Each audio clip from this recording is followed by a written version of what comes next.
ഖാളി എന്ന് പറഞ്ഞാൽ മുസ്ലിം ലോകത്ത് ജഡ്ജിയുടെ സ്ഥാനമാണ്, അഥവാ ജഡ്ജിയാണ്, വിധികർത്താവാണ് ഖാളി എന്ന് പറഞ്ഞാൽ. അതുകൊണ്ട് തന്നെ ഇസ്ലാമിക മസ്അലകൾ പറയുമ്പോഴും വിധി നടപ്പിലാക്കുമ്പോഴും പറയുമ്പോഴും അവർ അള്ളാഹുവിനെ പേടിക്കൽ നിർബന്ധമാണ്. ദീനിനെതിരാകാത്ത കാര്യങ്ങളും ദീനിൽ കുഴപ്പമുണ്ടാക്കാത്ത രൂപത്തിലും വേണം അവർ വിധി നൽകേണ്ടതും വിധി പ്രഖ്യാപിക്കേണ്ടതും മസ്അലകൾ പറയേണ്ടതും ചെയ്യേണ്ടത്. നമ്മളൊക്കെ ഖാദിമാരാണ്. കാരണം നമ്മുടെ മക്കൾക്ക്, നമ്മുടെ കുടുംബത്തിലെ ഖാദി നാമാണ് അവിടെ വിധി നടപ്പിലാക്കുന്നതും വിധികർത്താക്കളാകുന്നതും. അതുകൊണ്ട് തന്നെ നമ്മളൊക്കെ റബ്ബിനെ പേടിച്ചുകൊണ്ട് വേണം, അള്ളാഹുവിനെ ഭയപ്പെട്ടുകൊണ്ട് വേണം നാമൊക്കെ ഓരോ വിധിയും നടപ്പിലാക്കേണ്ടതും പറയേണ്ടതും. അത് എവിടെയാണെങ്കിലും ശരി. അല്ലെങ്കിൽ മഹ്ശർ പരലോകത്ത് വെച്ച് എന്തായാലും നാം അതിനെ അനുഭവിക്കേണ്ടി വരും.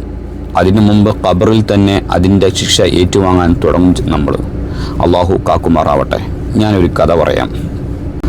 അബൂ ഇസ്ഹാഖ് സഅജബി റളിയല്ലാഹു അൻഹു, ആ മഹാൻ പറയുന്ന ഒരു കഥയുണ്ട്. ആ മഹാനവറുകൾ റോഡ് സൈഡിൽ വഴിയരികിൽ ഇരിക്കുന്ന സമയത്ത് ആ നാട്ടിലെ ഒരു ഖബർ കുഴിക്കുന്ന ഒരു വ്യക്തി, അദ്ദേഹം ഉപജീവനം നടത്തുന്നത് ഖബർ കുഴിച്ച് രാത്രി ആ ഖബർ തന്നെ മാന്തിയിട്ട് കഫുംപടം മോഷ്ടിച്ച് വിൽക്കുന്ന പരിപാടിയാണ് അദ്ദേഹത്തിനുള്ളത്. പക്ഷെ അദ്ദേഹം അതൊക്കെ നിർത്തിയിട്ട് കാലങ്ങളേറെ ഇപ്പോൾ യാചിച്ച് ജീവിക്കലാണ് അദ്ദേഹത്തിൻ്റെ പരിപാടി. അങ്ങനെ മഹാനവറുകൾ അവിടെ വഴിയരിയിൽ ഇരിക്കുന്ന സമയത്ത് ഇദ്ദേഹം ഇങ്ങനെ എല്ലാവരോടും യാചിച്ച് ചോദിക്കുന്നുണ്ട്, നിങ്ങൾ ആരെങ്കിലും എനിക്ക് കുറച്ച് കാശ് തരികയാണെങ്കിൽ ഞാൻ അവരോട് ഒരു സംഭവം പറഞ്ഞു കൊടുക്കാം, കുറച്ച് കൂടുതൽ തരികയാണെങ്കിൽ ഞാനൊരു കാര്യം കാണിച്ചു കൊടുക്കാം. അപ്പോൾ ഒരു ധനികനായ മനുഷ്യൻ വന്നിട്ട് ഒരു പണക്കിഴി അദ്ദേഹത്തിൻ്റെ കയ്യിലങ്ങോട്ട് വെച്ചു കൊടുത്തു. അബൂ സഅജബ് റളിയല്ലാഹു അൻഹു പറയാം, അദ്ദേഹത്തിൻ്റെ കയ്യിലങ്ങോട്ട് വെച്ചു കൊടുത്തു. ആ സമയത്ത് ഈ യാചകനായ മനുഷ്യൻ പെട്ടെന്ന് തന്നെ അദ്ദേഹത്തിൻ്റെ മുഖം മറച്ച ആ മൂടുപടം എടുത്തിട്ട് മാറ്റിക്കൊടുത്തു.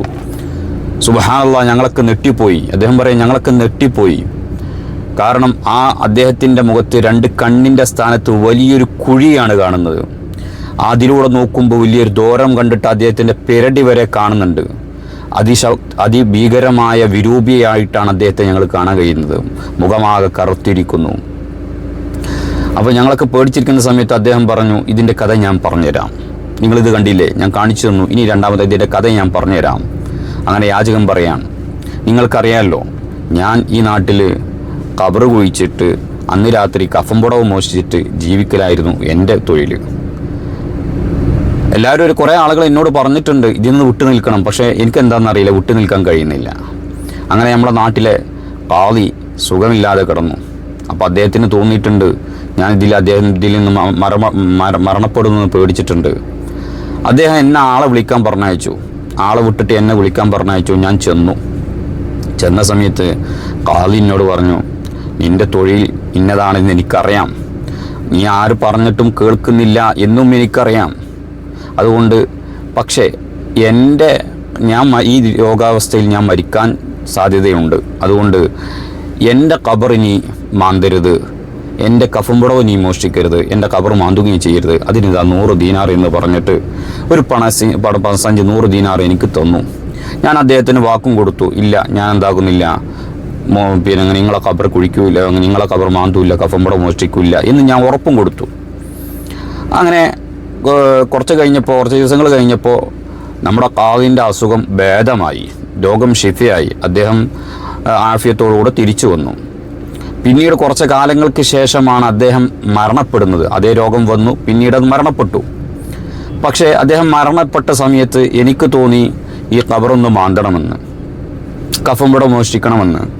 ഞാൻ എന്താക്കി, അദ്ദേഹത്തിൻ്റെ ഖബർ രാത്രി പോയിട്ട് പിക്കാസും കൈക്കോട്ടും എടുത്ത് പോയി ഞാൻ ഖബർ മാന്തി.